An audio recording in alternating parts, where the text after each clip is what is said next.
खबर आपको देंगे। सिंध पुलिस के 260 सब इंस्पेक्टर्स को इंस्पेक्टर के ओहदे पर तरक्की दे दी गई है। तरक्कियों का फैसला सिंध पुलिस की डिपार्टमेंटल प्रमोशन कमेटी के 27 से 29 अगस्त तक होने वाले इजलास में किया गया है। मजीद जानते हैं डॉन न्यूज़ के नुमाइंदे मोहम्मद बिलाल खान हमारे साथ मौजूद हैं।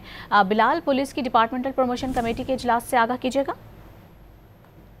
देखिए, इजलास की सदारत कमेटी के chairman addition IG establishment Zulfiqar Ali Larak ने की, जबकि इजलास में DIG establishment Naeem Ahmed Sheikh, DIG training Sindh Faizullah Korejo और एआईजी लीगल सिंध मोहम्मद आरिफ असलम राव समेत दीगर अफसरान शरीक हुए। इजलास में मजमूई तौर पर 284 केसेस जेर गौर आए, जबकि 260 सब इंस्पेक्टर्स को इंस्पेक्टर्स के ओहदे पर तरक्की दे दी गई। नोटिफिकेशन में ये बताया गया है कि 44 सब इंस्पेक्टर्स के केसेस एसीआर और सब रिजल्ट फराहम न करने पर रिव्यू बोर्ड को भिजवा दिए गए, जबकि 6 सब इंस्पेक्टर्स को एनएच, एमपी और एफआईए और एईसी सिस्टम पुलिस में 90 रोज के अंदर वापसी की शर्त पर तरक्की दे दी गई है, जबकि 58 सब इंस्पेक्टर्स की तरक्की की सिफारिश नहीं की गई और 15 सब इंस्पेक्टर्स के केसेस इजलास में ज़ेर गौर अभी नहीं आए। जी, बहुत शुक्रिया आपका बिलाल।